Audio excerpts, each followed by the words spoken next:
Hello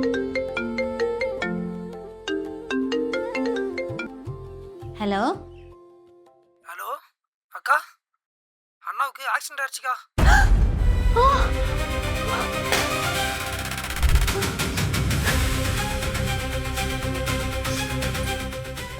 doctor, எங்க வீட்டுக்காரர் எப்படி இருக்காரு? உங்கள் வீட்டுக்காரு சந்தோஷ். ஓ, சந்தோஷோட ஒய்ஃபா நீங்கள்? ஆமா டாக்டர். சாரிம்மா, அவர் ரொம்ப கிரிட்டிக்கலாக இருக்காரு. 24 ஹவர்ஸ்க்கு எங்களால் எதுவும் சொல்ல முடியாது. நாங்கள் ட்ரீட்மெண்ட் கொடுத்துட்ருக்கோம்மா. டாக்டர், ஐயோ.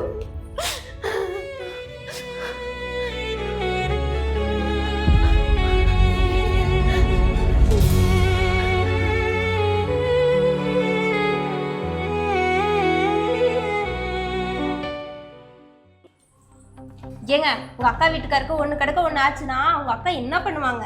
எங்கள் அக்காவுக்கு வேறு யாருமா இருக்கா? நான் மட்டும் தானே இருக்கேன். நம்ம வீட்டுக்கு கூட்டிகிட்டு போயிடலாம். ஏங்க, எல்லாம் புரிஞ்சுதான் பேசுறீங்களா? உங்க அக்கா ஒன்றும் தனியா இல்லை, அவங்களுக்கு 2 பசங்க இருக்காங்க. வாழ்க்கை முழுக்க அவங்களுக்கு கஞ்சி ஊற்ற முடியாது. கொஞ்சம் 10 கொடுத்துட்டு வர்ற வழியை பாருங்க.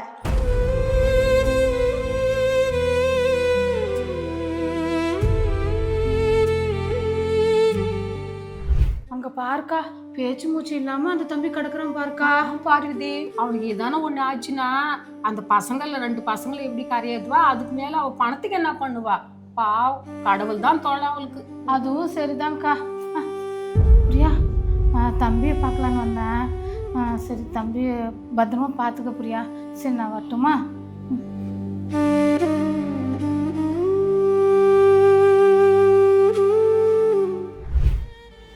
அக்கா, என்னதுக்கா? அண்ணாவோட ஃபைல்.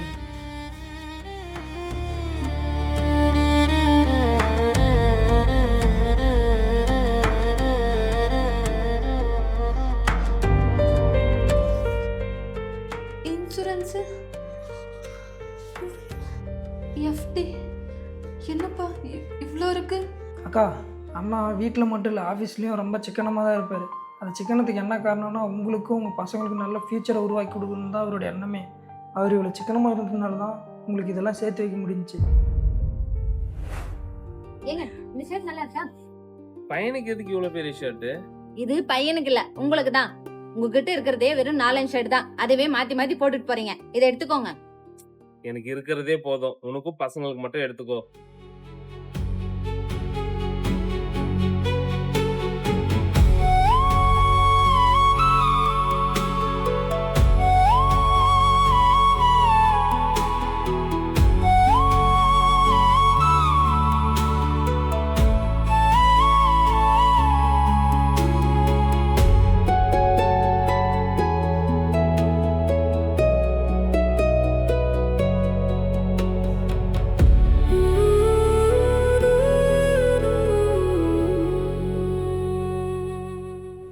அண்ணா வந்து லக்ஸுரிக்காக வாழலக்கா, எமர்ஜென்சிக்காக தான் வாழ்ந்துனுங்கிறாரு. சரியா, நான் டாக்டரை பார்த்துட்டேன்.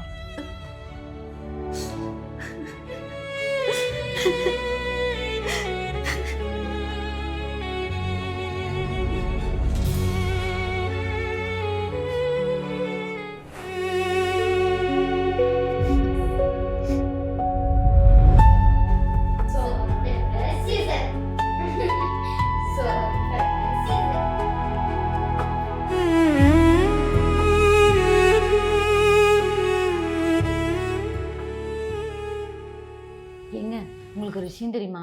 பக்கத்து வீட்டு ரேணுகா இருக்கார்ல, அவங்க வீட்டுக்காரரு புதுசா கார் வாங்கியிருக்காரு.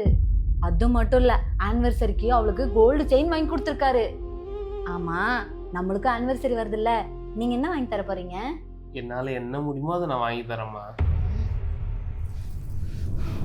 உங்களால தான் எதுவுமே வாங்கி தர முடியாதே. எப்ப பார்த்தாலும் ஏதாச்சும் ஒண்ணு சொல்லிட்டு. ச்சே.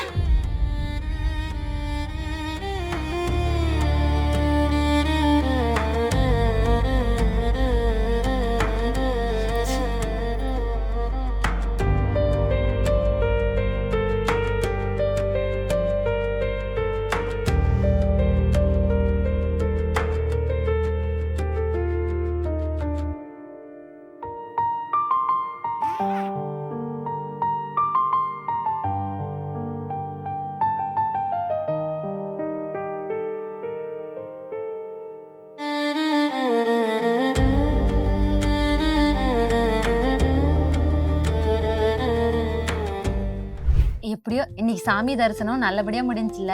ஆமா, ரொம்ப நல்லபடியாவே முடிஞ்சிருச்சு. ம். அம்மா, உனக்கு ஒரு விஷயம் தெரியுமா? என்ன? நாங்க அடுத்த வாரம் ரிசார்ட் போலான்னு பிளான் பண்ணிருக்கோம்.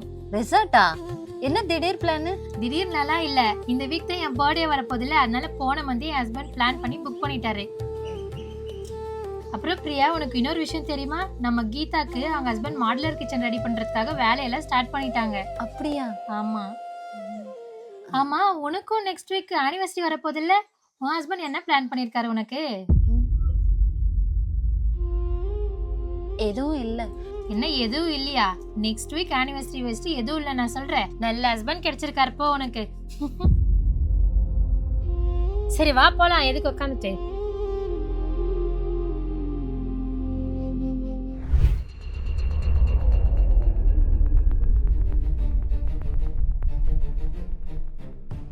எப்ப பார்த்தாலும் உங்களுக்கு ஆபீஸ் ஒர்க் தான் முக்கியமா போச்சு. எங்களை பத்தி கவலையே இல்ல. பிரியா ப்ளீஸ் கொஞ்சம் அமைதியா இருக்கியா? என்ன அமைதியா இருக்கிறது?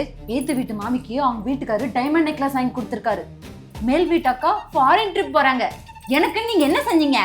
நிம்மதியா வாழ்ற வாழ்க்கை கொடுத்துருக்கேன்ல.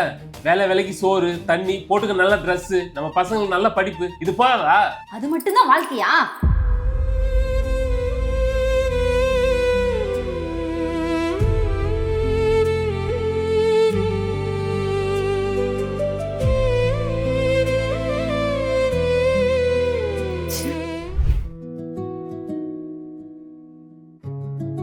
பிரியா இந்த உனக்கு தான் டெய்லரிங்னா ரொம்ப பிடிக்கும்ல, அதுக்காக தான் வாங்கிட்டு வந்தேன். என்னங்க இது இப்படி இருக்கு? செகண்ட் ஹேண்ட் மிஷினா? புதுசா வாங்கினா நல்லா இருந்திருக்கும். சரி.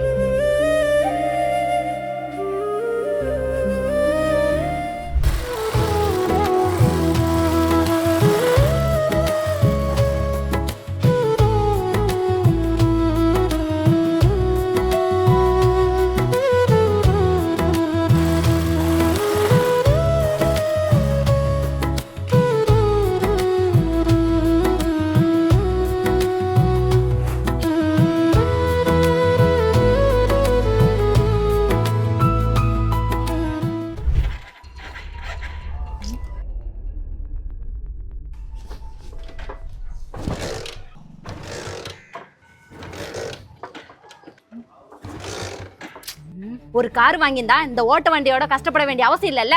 அக்கம் பக்கம் எல்லாரும் கார் வச்சிருக்காங்க. உங்களுக்கு எத்தனை முறை தான் சொல்றது? இவ திருந்த மாட்டா. சும்மா ரோட்ல நின்று கத்திக்கிட்டு இருக்காத. சாயந்தரம் வரேன், எது வந்தாலும் அப்புறம் பேசிக்கலாம். எனக்கு இது நேரம் பார்த்து ஸ்டார்ட் ஆக மாட்டேங்குது. இந்த மனுஷன் நான் சொல்றது காதுலயே வாங்குறதில்ல. எப்படி தொடங்கி உங்களால தான் எதுவுமே வாங்கி தர முடியாதே. அது மட்டும் தான் வாழ்க்கையா?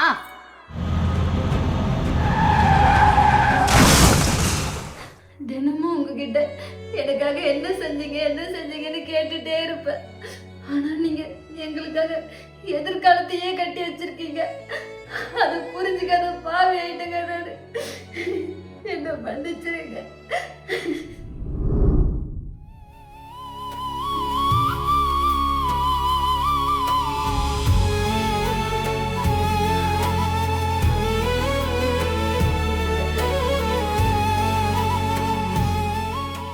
என்ன கொஞ்சம் ட்ரை பண்ணாங்க முடியல. ஏன்னா அக்கா இருங்க, வீல் சேர் எடுத்துன்னு வந்துடுறோம்.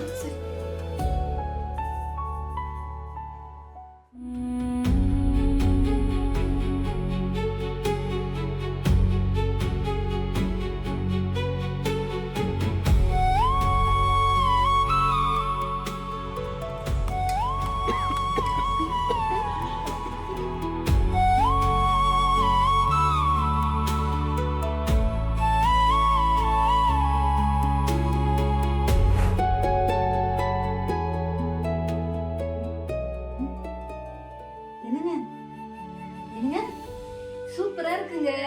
நீங்க வரைஞ்சதா? இவ்வளவு அழகா வரையறீங்க. எனக்கு வரைகிறதுனா ரொம்ப பிடிக்கும்.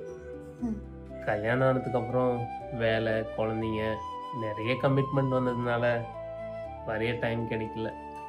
ரொம்ப சூப்பரா இருக்குங்க. அன்பே, காலை முதல் மாலை வரை கால்கள் ஓய்வில்லை. உன் சிரிப்பின் ஒளியிலே என் வழிகள் மறையும். நேற்று என் வியர்வையில் நம் கனவுகள் புன்னகையில் போக்கும் அந்த நிம்மதி. இது நம் காதல் கதையே, இது நம் காதல் கதையே.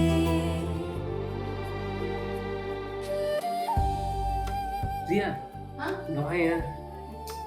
என்னங்க இங்க பாரு, நம்ம டிசைன்ஸ் எல்லாம் கஸ்டமருக்கு பிடிச்சு போய் நிறைய கஸ்டமர் ஆர்டர் கொடுத்துருக்காங்க. ஆமாங்க, இவ்வளோ பேர் ஆர்டர் பண்ணியிருக்காங்க. ரொம்ப சந்தோஷமா இருக்குங்க. சரி, நீங்க போய் மெட்டீரியல் எல்லாம் வாங்கிட்டு வந்துருங்க. இப்போ வேலை ஆரம்பிச்சிடலாம். சரி.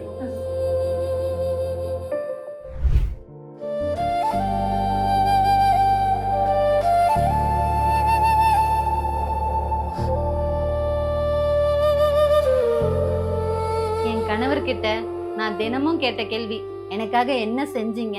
இப்போ அதுக்கு பதில் புரியுது. நிறைய ஆண்கள் காதுல வார்த்தையால சொல்றது இல்ல, ஓவர் டைமா சொல்லுவாங்க, இஎம்ஐயா சொல்லுவாங்க, இன்சூரன்ஸா சொல்லுவாங்க, சேவிங்கா சொல்லுவாங்க. ஒரு விபத்து என் வாழ்க்கையே மாத்திடுச்சு. நீங்களும் அந்த ஒரு நொடிக்காக காத்துட்டு இருக்காதீங்க. உங்களை நேசிக்கிறீங்களே, இப்பவே புரிஞ்சுக்கோங்க.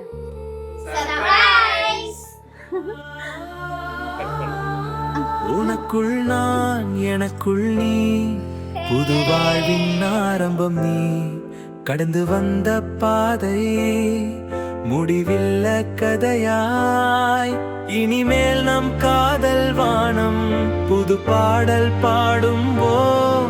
இது நம் காதல் வானம், காதல் வானம். ஓ